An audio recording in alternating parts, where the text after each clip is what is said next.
जय जय रघुवीर समर्थ.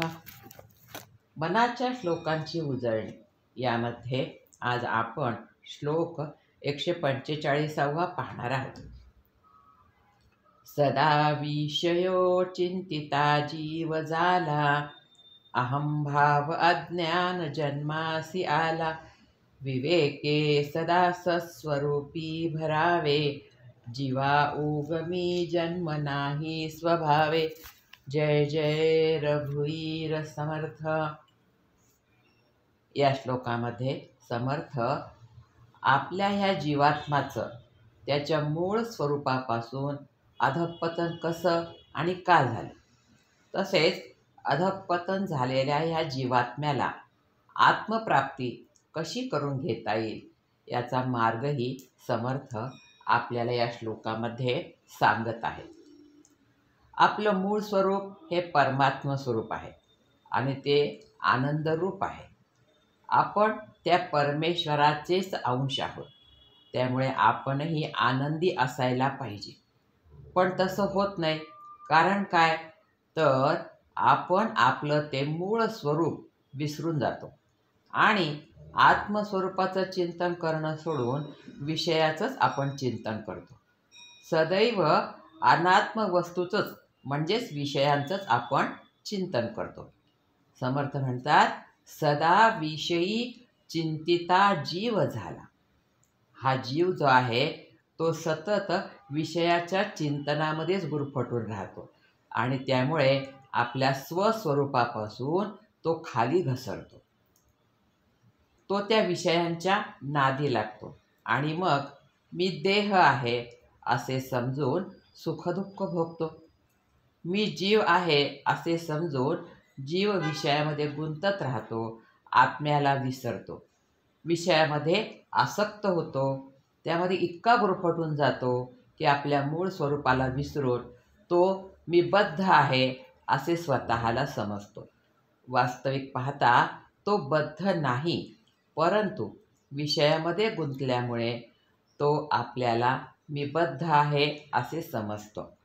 विषयांच्या भोगामध्ये काय असतं, तर विषयांच्या भोगामध्ये आपण पराधीन होतो. आपलं सुखदुःख हे दुसऱ्या कुणावर तरी अवलंबून असतं, जसे पैसा आहे, नातलग आहे, वस्तू आहे इत्यादी. या सर्वांवर आपलं सुखदुःख अवलंबून असतं. आपण अनात्म वस्तूचं चिंतन केल्यामुळे त्या आत्म्याचा अंश असणाऱ्या आपल्या जीवाला जीवपणा प्राप्त झाला व तो जीव मी देहच आहे असे समजून वागू लागला आणि मग मी करता ही भावना त्याच्यामध्ये निर्माण झाली. राम करता ही भावना तो विसरून गेला आणि मी करता ही भावना त्याची प्रबळ झाली. मी करता म्हटलं की अहंभाव जागृत होतो, कारण मी करतो, जे काही आहे ते माझ्यामुळेच होते असा अहंभाव त्या जीवाला निर्माण होतो. आणि म्हणून समर्थ म्हणतात, अहंभाव अज्ञान जन्मासी आला. मी करता या भावनेमुळे अहंकार व अहंकाराबरोबर अज्ञान हे दोन्ही बरोबरच घेऊन जीव जन्माला येतो. आता यातून जर बाहेर पडायचं असेल तर काय करावे? समर्थ म्हणतात, विवेके सदा सस्वरूपी भरावे. काय म्हणतात समर्थ, की जो जीव या विषयाचं चिंतन करतो आहे आणि त्यामुळे तो खाली आला आहे, आपल्या मूळ स्थानापासून तो घसरला आहे, त्याचं अधःपतन झालेलं आहे, तर त्याने आता काय करायला पाहिजे? आपल्यामध्ये जर सुधारणा करायची असेल आणि आत्मस्वरूपाला जर आपल्याला परत जाऊन मिळायचं असेल तर समर्थ म्हणतात, या जीवानी आत्मा विवेक करावा आणि विषयाचं चिंतन करणं सोडून आत्मचिंतन करावे. त्याकरता सद्गुरूला शरण जावे. जीवाने आता सावध व्हायला पाहिजे. आपलं कल्याण कशात आहे हे त्यांनी जाणून घेतलं पाहिजे. जिथून आपण आलो म्हणजे आपले जे मूळ स्वरूप आहे, ज्यापासून आपण खाली घसरलो, तिथे पुन्हा जाऊन आपल्याला एकरूप होण्याचा प्रयत्न करावा लागेल. जीव हा आत्म्याचंच प्रतिबिंब आहे आणि प्रतिबिंबाला आपलं जे मूळ बिंब आहे त्याच्याशी मिळून जावं लागेल. त्याकरता विषयांची आसक्ती सोडावी लागेल. जीवाला या विषयातून सुटू म्हटलं तरी सुटावंसं वाटत नाही.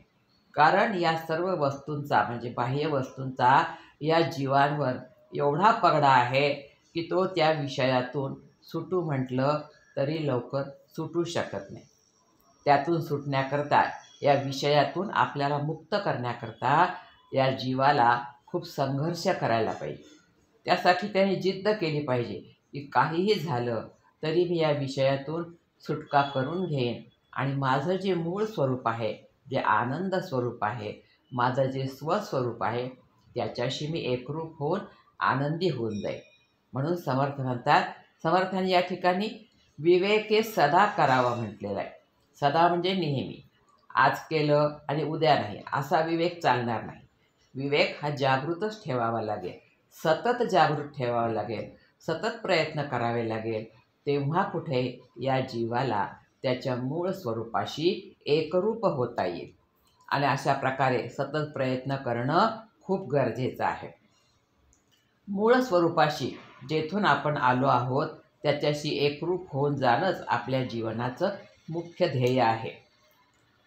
मग त्याचा परिणाम काय होतो? आपण जर आपल्या मूळ स्वरूपाशी मिळून गेलो तर त्याचा परिणाम काय होतो?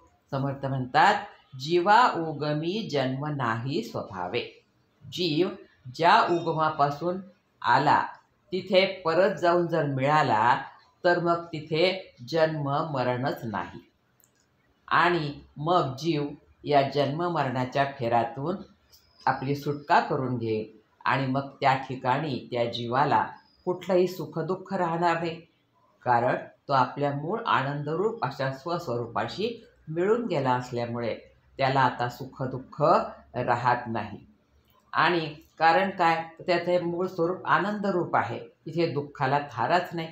म्हणूनच समर्थ म्हणतात, जीव एकदा का आपल्या स्वस्वरूपाला जाऊन पोहोचला तर त्याला दुःख उरणार नाही, त्याला कशाचं भय राहणार नाही, तो निर्भय होईल आणि विषयाचं चिंतन त्याचं आपोआप सुटेल. विषयाच्या चिंतनातून मुक्त झाल्यावरच त्याला आपल्या स्वस्वरूपाचा खरा आनंद उपभोगता येईल.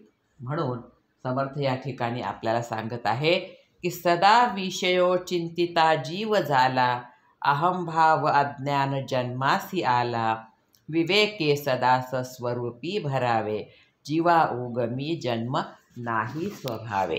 जय जय रघुवीर समर्थ.